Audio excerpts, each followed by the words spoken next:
Hello everyone, welcome to achievers academy. ನಾನು ನಿಮ್ಮ ವರುಣ್. ಇವತ್ತಿನ ಕ್ವಿಕ್ ಕರೆಂಟ್ ಅಫೇರ್ಸ್ ಸಂಚಿಕೆಗೆ ಸ್ವಾಗತ.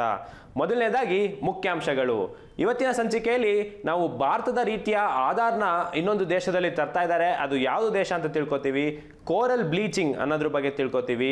ನಮ್ಮ JNUಗೆ ಹೊಸ ಮಹಿಳಾ ಉಪಕುಲಪತಿ ಆಯ್ಕೆ ಆಗಿದ್ದಾರೆ, ಅವರ ಬಗ್ಗೆ ತಿಳ್ಕೊತೀವಿ. ನಮ್ಮ ಪ್ರಧಾನ ಮಂತ್ರಿ ಮಾತೃ ವಂದನಾ ಯೋಜನೆ ಬಗ್ಗೆ ತಿಳ್ಕೊತೀವಿ. ಜಗನ್ ಕುಮಾರ್ ಅವರು ಯಾವ ಕ್ಷೇತ್ರಕ್ಕೆ ಸಂಬಂಧಿಸಿದ್ದಾರೆ ಅಂತ ತಿಳ್ಕೊತೀವಿ. ಹಾಗೆ ಇನ್ಸ್ಯಾಟ್ 4B ಡಿಕಮಿಷನ್ ಮಾಡಿದ್ದಾರೆ, ಸೊ ಅದ್ರ ಬಗ್ಗೆ ತಿಳ್ಕೊತೀವಿ. ಇದಾದ ನಂತರ ಒಂದು ಒನ್ ಲೈನರ್ಸ್ ಹಾಗೆ ಬೋನಸ್ ಪ್ರಶ್ನೆನ ನಾವು ಇವತ್ತಿನ ಸಂಚಿಕೆಯಲ್ಲಿ ನೋಡ್ತಾ ಹೋಗೋಣ. ಮೊದಲನೇ ಪ್ರಶ್ನೆ ನೀವು ನೋಡ್ಬೋದು, ಇತ್ತೀಚೆಗೆ ಯಾವ ದೇಶವು ಭಾರತದ ಆಧಾರ್ ರೀತಿಯ ಗುರುತಿನ ಚೀಟಿಯನ್ನು ಅಳವಡಿಸಲು ಬಯಸಿದೆ, ಅಥವಾ which country is adopting India's Aadhaar type of digital identification ಅಂತ. Option A Sri Lanka, option B Pakistan, option C Maldives and option D Bangladesh. ಇದಕ್ಕೆ ಉತ್ತರ ಬಂದು ಆಪ್ಷನ್ ಎ ಶ್ರೀಲಂಕಾ ಆಗಿರುತ್ತೆ. ನೀವು ನೋಡ್ಬೋದು, ನಮ್ಮ ಆಧಾರ್ ಏನಿದೆ ಅದು ಒಂದು ಯೂನಿಟರಿ ಡಿಜಿಟಲ್ ಐಡೆಂಟಿಟಿ ಹೌದು. ಸೊ ಆ ರೀತಿಯಾದಂತಹ ಒಂದು ಪ್ರೈವಸಿ ಇರುವಂತಹ ಒಂದು ಡಿಜಿಟಲ್ ಫಾರ್ಮಲ್ಲಿ ಇರುವಂತಹ ಒಂದು ಐಡೆಂಟಿಟಿ ಕಾರ್ಡ್ನ ನಮ್ಮ ಭಾರತದಲ್ಲಿ ಆಧಾರ್ ತಂದಿದೆ. ಅದೇ ರೀತಿಯಾದಂತಹ ತರಬೇಕು ಅಂತ ಹೇಳಿ ನಮ್ಮ ಶ್ರೀಲಂಕಾದಲ್ಲಿ ದೇಶದಲ್ಲಿ ಆಧಾರ್ ರೀತಿಯಾದಂತಹ ಒಂದು ಫ್ರೇಮ್ ವರ್ಕ್ನ ಮಾಡಬೇಕು, ಒಂದು ಡಿಜಿಟಲ್ ಐಡೆಂಟಿಟಿಯ ಫ್ರೇಮ್ ವರ್ಕ್ ಮಾಡಬೇಕಂತ ಹೇಳಿಬಿಟ್ಟು ಪ್ರಾಜೆಕ್ಟ್ನ ಮಾಡ್ತಾ ಇದ್ದಾರೆ ನಮ್ಮ ಅಲ್ಲಿನ ಮುಖ್ಯಸ್ಥ ರಾಜಪಕ್ಸ ಅವರು. ಇದೇ ವಿಚಾರವಾಗಿ ಭಾರತವರು ಕಳೆದ ವರ್ಷ $1.4 ಬಿಲಿಯನ್ ಅಷ್ಟು ಇದಕ್ಕೆ ನೆರವು ನೀಡಿತ್ತು ಶ್ರೀಲಂಕಾಗೆ.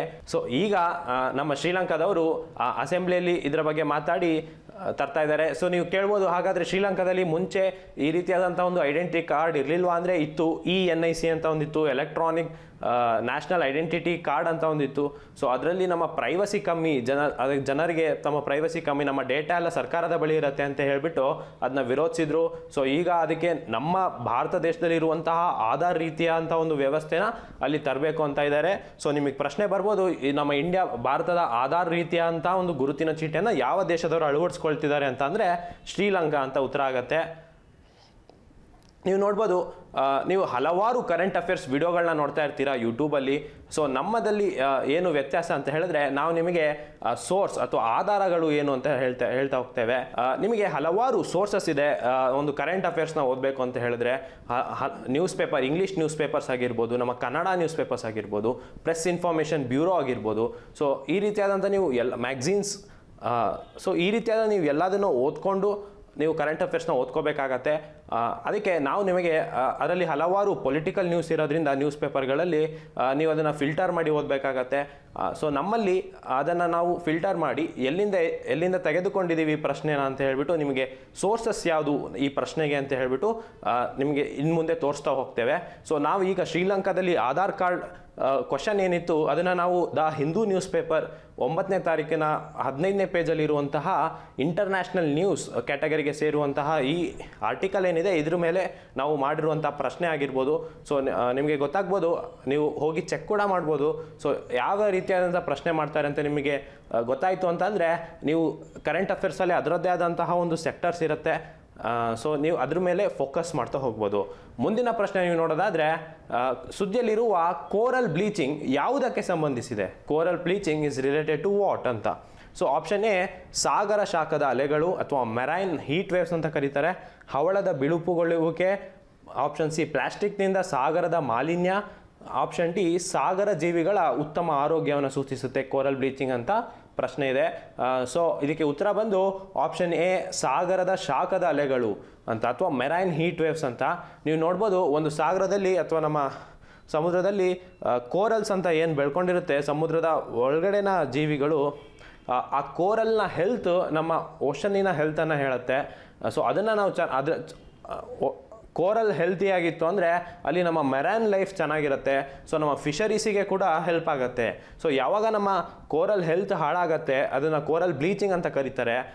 ಸೊ ಯಾವಾಗ ಅದಾಗತ್ತೆ ಆಗ ನಮ್ಮ ಮೆರೈನ್ ಲೈಫ್ ಜಾಸ್ತಿ ಇರೋದಿಲ್ಲ. ಸೊ ನಮ್ಮ ಫಿಶರೀಸ್ನ ವ್ಯವಹಾರಕ್ಕೆ ಕೂಡ ನಷ್ಟ ಆಗತ್ತೆ. ಸೊ ಆ ರೀತಿ ತಿಳ್ಕೊಬೋದು. ಈಗ ಯಾಕೆ ಆಗ್ತಾ ಇದೆ ಕೋರಲ್ ಬ್ಲೀಚಿಂಗ್ ಅಂತ ಅಂದರೆ ಮೆರೈನ್ ಹೀಟ್ ವೇವ್ಸ್ ಅಂತ ಬರ್ತಾ ಇದೆ. ಸೊ ನಮ್ಮ ಈ ಹೀಟ್ ವೇವ್ಸ್ ಏನಿದೆ ನೀವು ಭೂಮಿಯಲ್ಲಿ ನೋಡಿರ್ತೀರಾ, ಇದೇ ರೀತಿ ಸಾಗರದ ಒಳಗಡೆ ಕೂಡ ಹೀಟ್ ವೇವ್ಸ್ ಆಗುತ್ತೆ.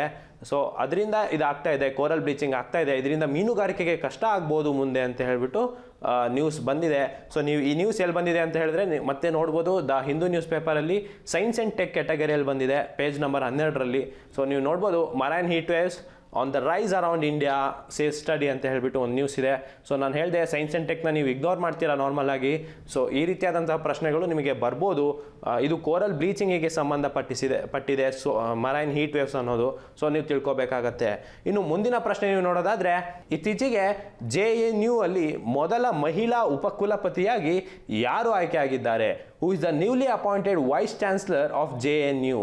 Option A Sumitra Mahajan, option B Santishree Pandit, option C Nirmala Sitharaman, option D Gita Gopinath. ಇದಕ್ಕೆ ಉತ್ತರ ಬಂದು ಸನ್ನಿತ್ ಶ್ರೀ ಪಂಡಿತ್ ಆಗಿದೆ ಸ್ನೇಹಿತರೆ. ನೀವು ನೋಡ್ಬೋದು ಇದೊಂದು ಪರ್ಸನ್ ಇನ್ ನ್ಯೂಸ್ ಅಂತ ಅಥವಾ ಒಂದು ಕ್ಯಾಟಗರಿ ಬರುತ್ತೆ ಕರೆಂಟ್ ಅಫೇರ್ಸಲ್ಲಿ.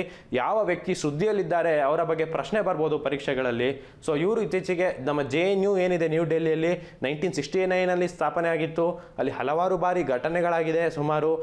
ಸೊ ಆದಂಥ JNUಗೆ ಮೊದಲ ಮಹಿಳಾ ಉಪಕುಲಪತಿ ಅಥವಾ ವೈಸ್ ಚಾನ್ಸಲರ್ ಆಗಿ ಸನ್ನಿತ್ ಶ್ರೀ ಪಂಡಿತ್ ಅವರು ನೇಮಕ ಆಗಿದ್ದಾರೆ.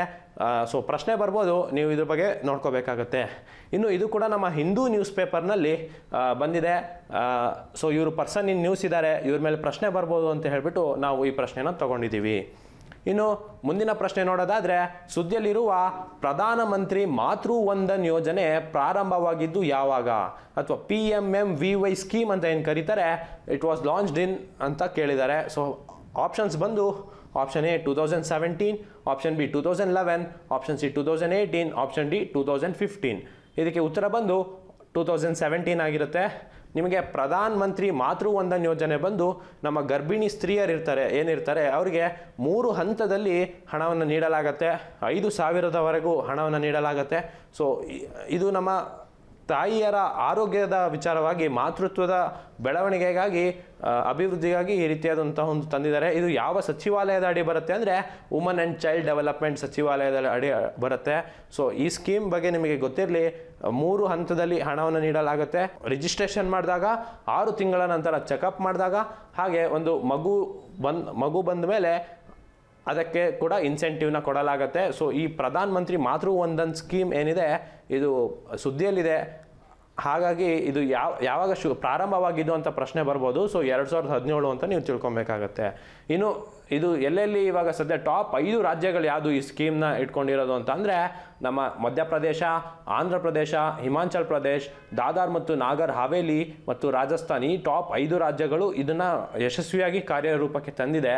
ಇನ್ನು ನಾವು ಹೇಳಿದೆ ಈ ನ್ಯೂಸ್ನ ನಾವು ಎಲ್ಲಿಂದ ತಗೊಂಡಿದ್ದೀವಿ ಅಂತ ಹೇಳಿದ್ರೆ, ನಮ್ಮ ಹಿಂದೂ ನ್ಯೂಸ್ ಪೇಪರಲ್ಲಿ ಗೌರ್ಮೆಂಟ್ ಸ್ಕೀಮ್ಸ್ ಅಂತ ಒಂದು ಕ್ಯಾಟಗರಿ ಇದೆ ಕರೆಂಟ್ ಅಫೇರ್ಸಲ್ಲಿ. ಸೊ ಅದಕ್ಕೆ ಸೇರುತ್ತೆ ಇದು. ನಮ್ಮ ಸ್ಮೃತಿ ಇರಾನಿ ಅವರು ಏನಿದ್ದಾರೆ ಅವರು ಈ ಸ್ಕೀಮ್ನ ಬೆನಿಫಿಷರೀಸ್ ಬಗ್ಗೆ ಮಾತಾಡಿದ್ದಾರೆ.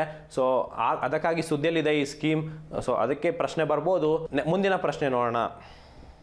ಮುಂದಿನ ಪ್ರಶ್ನೆ, ಜಗನ್ ಕುಮಾರ್ 10ನೇ ಬಾರಿಗೆ ನ್ಯಾಷನಲ್ ಪ್ರಶಸ್ತಿನ ಗೆದ್ದಿದ್ದಾರೆ. ಇವರು ಯಾವ ಕ್ರೀಡೆಗೆ ಸಂಬಂಧಿಸಿದ್ದಾರೆ ಅಂತ. Recently seen in news, Jagan Kumar is related to which sports? Option A tennis, option B billiards, option C motor sports, option D volleyball. Jagan Kumar ಅವರು ಏನಿದ್ದಾರೆ ಅವರು ಒಬ್ಬರು ಮೋಟರ್ ಸ್ಪೋರ್ಟ್ಸ್ನ ಆಡ್ತಾರೆ. ಇವರು 10 ಬಾರಿ ನ್ಯಾಷನಲ್ ಚಾಂಪಿಯನ್ ಆಗಿದ್ದಾರೆ. ಸೊ ಅವರು ಸುದ್ದಿಯಲ್ಲಿದ್ದಾರೆ. ಅವರು ಯಾವ ಕ್ರೀಡೆಗೆ ಕನ್ಫ್ಯೂಸ್ ಆಗ್ತಾರೆ ಸುಮಾರು ಜನ, ಯಾಕಂದರೆ ಮೋಟರ್ ಸ್ಪೋರ್ಟ್ಸ್ನ ನಮ್ಮ ಭಾರತದಲ್ಲಿ ಹೆಚ್ಚು ಫಾಲೋ ಮಾಡೋದಿಲ್ಲ. ಸೊ ಜಗನ್ ಕುಮಾರ್ ಅವರು ಈ ಬಾರಿ 2022ರ ಆವೃತ್ತಿನ ಗೆದ್ದು 10ನೇ ಬಾರಿಗೆ ನ್ಯಾಷನಲ್ ಚಾಂಪಿಯನ್ ಆಗಿದ್ದಾರೆ. ಸೊ ಜಗನ್ ಕುಮಾರ್ ಇವರು ಏಷ್ಯಾ ರೋಡ್ ರೇಸಿಂಗ್ ಏನಿದೆ ಅದನ್ನ ಗೆದ್ದಂತಹ ಮೊದಲನೇ ಭಾರತೀಯ ಅನ್ಸ್ಕೊಂಡಿದ್ದಾರೆ. ಮತ್ತು 2017ರಿಂದ 2018ರವರೆಗೆ ಸತತವಾಗಿ ಕನ್ಸಿಕ್ಯೂಟಿವ್ ಆಗಿ ನ್ಯಾಷನಲ್ ಚಾಂಪಿಯನ್ ಆಗಿದ್ದಾರೆ. ಈ ಬಾರಿ ಕೂಡ ಅವರೇ ಚಾಂಪಿಯನ್ ಆಗಿರೋದು. ಸೊ ಮೋಟರ್ ಸೈಕಲ್ ರೇಸಿಂಗ್ ಏನಿದೆ ನಮ್ಮ ಭಾರತದಲ್ಲಿ ಅದಕ್ಕೆ 10ನೇ ಬಾರಿ ಗೆದ್ದಿರೋ ಒಂದು ದಾಖಲೆಯನ್ನು ನಿರ್ಮಿಸಿದ್ದಾರೆ ನಮ್ಮ ಜಗನ್ ಕುಮಾರ್ ಅವರು. ಮುಂದಿನ ಪ್ರಶ್ನೆ ನೋಡೋದಾದರೆ, ಭಾರತವು ಇನ್ಸ್ಯಾಟ್ 4B ಅನ್ನು ಯಶಸ್ವಿಯಾಗಿ ಸ್ಥಗಿತಗೊಳಿಸಿದೆ. ಇನ್ಸ್ಯಾಟ್ 4B ಏನಿದೆ ಇದು ಯಾವ ರೀತಿಯ ಉಪಗ್ರಹವಾಗಿದೆ, ಇದು ಯಾವ ರೀತಿಯಾದಂಥ ಸ್ಯಾಟಲೈಟ್ ಆಗಿದೆ ಅಂತ ಪ್ರಶ್ನೆ. That is India successfully decommission INSAT 4B. What type of satellite was INSAT 4B ಅಂತ ಪ್ರಶ್ನೆ. ಇದಕ್ಕೆ ಆಪ್ಷನ್ ಎ ಭೂಸ್ಥಿರ ಉಪಗ್ರಹ, ಆಪ್ಷನ್ ಬಿ ಸಂವಹನ ಉಪಗ್ರಹ, ಆಪ್ಷನ್ ಸಿ ನ್ಯಾವಿಗೇಷನ್ ಉಪಗ್ರಹ, ಆಪ್ಷನ್ ಡಿ ರಿಮೋಟ್ ಸೆನ್ಸಿಂಗ್ ಉಪಗ್ರಹ. ಅಂದರೆ ಕಮ್ಯುನಿಕೇಷನ್ ಸ್ಯಾಟಲೈಟಾ, ನ್ಯಾವಿಗೇಷನ್ ಸ್ಯಾಟಲೈಟಾ, ರಿಮೋಟ್ ಸೆನ್ಸಿಂಗ್ ಸ್ಯಾಟಲೈಟಾ ಅಂತ ಪ್ರಶ್ನೆ. ಇದಕ್ಕೆ ಉತ್ತರ ಬಂದು ಭೂಸ್ಥಿರ ಉಪಗ್ರಹ. ನೀವು ನೋಡ್ಬೋದು, ನೀವು ಒಂದು ಯಾವುದೇ ಅಂತ ಒಂದು ಸ್ಯಾಟಲೈಟ್ ನಿಮಗೆ ಯೋಚನೆ ಮಾಡಿರ್ಲಿಕ್ಕಿಲ್ಲ. ಒಂದು ಆರ್ಬಿಟಲ್ಲಿ ಒಂದು ಸ್ಯಾಟಲೈಟ್ನ ತಿರುಗ್ತಾ ಇದೆ ಅಂತ ಹೇಳಿದ್ರೆ ಅದಕ್ಕೂ ಕೂಡ ಒಂದು ಅಂತ್ಯ ಅಂತ ಇರುತ್ತೆ. ಸೊ ಆ ಸ್ಯಾಟಲೈಟ್ ಮುಂದೆ ಏನಾಗುತ್ತೆ ಅಂತ ಹೇಳ್ಬಿಟ್ಟು ನೀವು ಯೋಚನೆ ಮಾಡಲಿಕ್ಕಿಲ್ಲ. ಸೊ ಆ ಸ್ಯಾಟಲೈಟ್ನ ಡಿಕಮಿಷನ್ ಮಾಡ್ತಾರೆ. ಸೊ ಅದು ಹೇಗೆ ಅಂತಂದರೆ, ಈ ಚಿಕ್ಕ ಚಿಕ್ಕ ಸ್ಯಾಟಲೈಟ್ ಏನಿರುತ್ತೆ ಆರ್ಬಿಟ್ನಲ್ಲಿ, ಅದರ ಆಯಸ್ಸು ಮುಗೀತು ಅಂದರೆ ಅದು ವಾಪಸ್ ನಮ್ಮ ಅರ್ತ್ ಮೇಲೆ ಬೀಳುತ್ತೆ. ಸೊ ಬೀಳ್ಬೇಕಾದ್ರೆ ಆ ಚಿಕ್ಕ ಸ್ಯಾಟಲೈಟ್ ಬೆಂಕಿ ಹತ್ಕೊಳ್ಳೋದ್ರಿಂದ ನಮ್ಮ ಭೂಮಿಗೆ ತಾಗೋವಷ್ಟೊತ್ತಿಗೆ ಅದು ಇರೋದೇ ಇಲ್ಲ, ಕರ್ಗಿ ಹೋಗಿರುತ್ತೆ. ಇನ್ನು ದೊಡ್ಡ ದೊಡ್ಡ ಸ್ಯಾಟಲೈಟ್ ಅಥವಾ ಸ್ಪೇಸ್ ಸ್ಟೇಷನ್ಗಳೇನಿದೆ ಅದನ್ನು ಹೇಗೆ ಡಿಕಮಿಷನ್ ಮಾಡ್ತಾರೆ ಅಂದರೆ, ಎರಡು ರೀತಿ ಮಾಡ್ತಾರೆ. ನಮ್ಮಲ್ಲಿ ಇಲ್ಲಿ ಗ್ರೇವ್ಯಾರ್ಡ್ ಅಂತ ಇರುತ್ತೆ, ಅಥವಾ ನಮ್ಮ ಸೌತ್ ಪೆಸಿಫಿಕ್ ರೀಜನಲ್ಲಿ ಆ ಸ್ಯಾಟಲೈಟ್ನ ಬೀಳಲಿಕ್ಕೆ ಅಂತಲೇ ಜಾಗ ಮಾಡಿರ್ತಾರೆ. ಇನ್ನು ಅದಾಗಲಿಲ್ಲ ಅಂತ ಹೇಳಿದ್ರೆ ನಮ್ಮ ಅರ್ಥಿಂದ ಇನ್ನು 22,400 ಕಿಲೋಮೀಟರ್ ಆ ಕಡೆ ಒಂದು ಆರ್ಬಿಟ್ನ ಮಾಡ್ತಾರೆ. ಆ ಆರ್ಬಿಟ್ ಅಷ್ಟು ಉಪಯುಕ್ತವಾಗಿರೋದಿಲ್ಲ. ಸೊ ಹಾಗಾಗಿ ಆ ಸ್ಯಾಟಲೈಟ್ನ ಡಿಕಮಿಷನ್ ಮಾಡ್ತಾರೆ. ಸೊ ಈಗ ಇತ್ತೀಚೆಗೆ ನಮ್ಮ ಇಸ್ರೋಗೆ ಸೇರಿರುವಂತಹ ಇನ್ಸ್ಯಾಟ್ 4B ಅನ್ನೋದನ್ನು ಡಿಕಮಿಷನ್ ಮಾಡಿದ್ದಾರೆ. ಸೊ ಅದ್ರ ಬಗ್ಗೆ ನ್ಯೂಸ್ ಇದೆ. ಅದಕ್ಕೆ ಅದು ಯಾವ ರೀತಿಯ ಸ್ಯಾಟಲೈಟ್ ಅನ್ನೋದು ತುಂಬ ಇಂಪಾರ್ಟೆಂಟ್. ಜಿಯೋ ಸ್ಟೇಷನರಿ ಸ್ಯಾಟಲೈಟಾ ಅಥವಾ ನ್ಯಾವಿಗೇಷನ್ ಸ್ಯಾಟಲೈಟಾ, ರಿಮೋಟ್ ಸೆನ್ಸಿಂಗ್ ಸ್ಯಾಟಲೈಟಾ ಅಂತ. ಸೊ ನೀವು ಇದ್ರ ಬಗ್ಗೆ ತಿಳ್ಕೊಬೇಕಾಗಿರುತ್ತೆ. ಇನ್ನು ಇವತ್ತಿನ ಒನ್ ಲೈನರ್ ಕರೆಂಟ್ ಅಫೇರ್ಸ್ನ ನೋಡೋದಾದರೆ, ಮೊದಲನೇದಾಗಿ ಮತಾಂತರ ವಿರೋಧಿ ಮಸೂದೆ ಅಥವಾ ಆ್ಯಂಟಿ ಕನ್ವರ್ಷನ್ ಬಿಲ್ ಏನಿದೆ, ಇದನ್ನು ಯಾವ ರಾಜ್ಯದಲ್ಲಿ ಈಗ ಮತ್ತೆ ತರಲಾಗಿದೆ ಅಂತ ಹೇಳಿಬಿಟ್ಟು ನೀವು ನೋಡ್ಬೋದು. ಇತ್ತೀಚೆಗೆ ಕರ್ನಾಟಕದಲ್ಲಿ ಕೂಡ ನಮ್ಮ ಆ್ಯಂಟಿ ಕನ್ವರ್ಷನ್ ಬಿಲ್ ಪಾಸಾಗಿತ್ತು. ಸೊ ಹೀಗೆ BJP ಸರ್ಕಾರ ಯಾವ ರಾಜ್ಯದಲ್ಲಿದೆ ಸೊ ಅಲ್ಲೆಲ್ಲ ತರಲಾಗ್ತಾ ಇದೆ. ಈಗ ಹರಿಯಾಣದಲ್ಲಿ ನಮ್ಮ ಆ್ಯಂಟಿ ಕನ್ವರ್ಷನ್ ಬಿಲ್ ಬಂದಿದೆ. ಸೊ ಅದು ಸುದ್ದಿಯಲ್ಲಿದೆ. ಇದನ್ನು ನೀವು ಒನ್ ಲೈನರ್ ಕರೆಂಟ್ ಅಫೇರ್ಸ್ ರೀತಿ ಓದ್ಕೋಬೋದು. ಇನ್ನು ಎರಡನೇದು ಏನು ಬಂದಿದೆ ಅಂದರೆ, ನಮ್ಮ ನ್ಯಾಷನಲ್ ಸಿಂಗಲ್ ವಿಂಡೋ ಸಿಸ್ಟಮ್ ಏನಿದೆ, ನಾವು ಕಳೆದ ಸಂಚಿಕೆಗಳಲ್ಲಿ ಅದ್ರ ಬಗ್ಗೆ ಡಿಸ್ಕಸ್ ಮಾಡಿದ್ವಿ. ಆ ನ್ಯಾಷನಲ್ ಸಿಂಗಲ್ ವಿಂಡೋ ಸಿಸ್ಟಮಲ್ಲಿ ಮೊದಲ ಯೂನಿಯನ್ ಟೆರಿಟರಿ ಯಾವುದು ಬಂದಿದೆ ಅಂದರೆ ನಮ್ಮ ಜಮ್ಮು ಕಾಶ್ಮೀರ. ನಮ್ಮ ಜಮ್ಮು ಕಾಶ್ಮೀರ ಮೊದಲನೇ ಕೇಂದ್ರಾಡಳಿತ ಪ್ರದೇಶವಾಗಿದೆ ನಮ್ಮ ಈ ನ್ಯಾಷನಲ್ ಸಿಂಗಲ್ ವಿಂಡೋ ಸಿಸ್ಟಮ್ನ ಅಳವಡಿಸ್ಕೊಳ್ಳೋದ್ರಲ್ಲಿ. ಸೊ ಇವೆರಡು ನಮ್ಮ ಇವತ್ತಿನ ಒನ್ ಲೈನರ್ ಕರೆಂಟ್ ಅಫೇರ್ಸ್ ಆಗಿದೆ. ಇನ್ನು ಇವತ್ತಿನ ಬೋನಸ್ ಪ್ರಶ್ನೆನ ನೋಡೋಣ. ಇವತ್ತಿನ ಬೋನಸ್ ಪ್ರಶ್ನೆಯಲ್ಲಿ ಕೊಕೈಜಾನ ಅಂತ ಒಂದು ಹಳ್ಳಿ ಇದೆ ಅಸ್ಸಾಂನಲ್ಲಿ. ಸೊ ಆ ಹಳ್ಳಿಯಲ್ಲಿ ಆ ಜನರು ಅದನ್ನು ವೈಲ್ಡ್ ಲೈಫ್ ಸ್ಯಾಂಚುರಿಯಾಗಿ ಮಾಡೋದನ್ನು ವಿರೋಧಿಸ್ತಾ ಇದ್ದಾರೆ. ಸೊ ಹಾಗಾದರೆ ಆ ವೈಲ್ಡ್ ಲೈಫ್ ಸ್ಯಾಂಚುರಿಯನ್ನು ಮಾಡಬೇಕು ಅಂತ ಸರ್ಕಾರ ಯಾಕೆ ಮುಂದಾಗಿದೆ ಅಂತ ಹೇಳಿದ್ರೆ, ಅಲ್ಲೊಂದು ವಿಶಿಷ್ಟವಾದಂಥ ಒಂದು ಪ್ರಾಣಿ ಇದೆ, ಅದು ಯಾವುದು ಅಂತ ಕೇಳ್ತಾ ಇದ್ದಾರೆ. ಸೊ ಪ್ರಶ್ನೆ ಬಂದು, ಪೀಪಲ್ ಆಫ್ ಕೊಕೈಜಾನ are against it turning into a sanctuary. Which unique species found here ಅಂತ ಇದೆ. Option A golden langur, option B gharials, option C Bengal tiger, option D Ganga ನದಿ ಡಾಲ್ಫಿನ್ ಅಥವಾ ಗಂಗಾ ರಿವರ್ ಡಾಲ್ಫಿನ್ ಅಂತ ಏನಿದೆ. ಸೊ ಇದಕ್ಕೆ ಉತ್ತರ ನೀವು ಕಮೆಂಟ್ ಸೆಕ್ಷನಲ್ಲಿ ಹಾಕಬೇಕಾಗತ್ತೆ. ಸೊ ಇದಕ್ಕೆ ಸೂಕ್ತವಾದಂತಹ ಉತ್ತರನ ಎಕ್ಸ್ಪ್ಲನೇಷನ್ನೊಂದಿಗೆ ನಾವು ಕಮೆಂಟ್ ಸೆಕ್ಷನಲ್ಲಿ 24 ಗಂಟೆ ಒಳಗಡೆ ತಿಳಿಸ್ತೇವೆ. ಸೊ ಇದೇ ರೀತಿಯಾದಂತಹ ಕರೆಂಟ್ ಅಫೇರ್ಸ್ ಅಥವಾ ಕಂಟೆಂಟಿಗೆ ನಮ್ಮ ಅಚೀವರ್ಸ್ ಸಂಸ್ಥೆಯಿಂದ ಯೂಟ್ಯೂಬ್ ಚಾನಲ್ ಏನಿದೆ ಅದನ್ನು ಸಬ್ಸ್ಕ್ರೈಬ್ ಮಾಡಿ. ಇನ್ನು ಟೆಲಿಗ್ರಾಮ್ ಗುಂಪಿದೆ, ಅದನ್ನು ಕೂಡ ಫಾಲೋ ಮಾಡಿ ಅಂತ ಹೇಳ್ತಾ ಧನ್ಯವಾದಗಳು.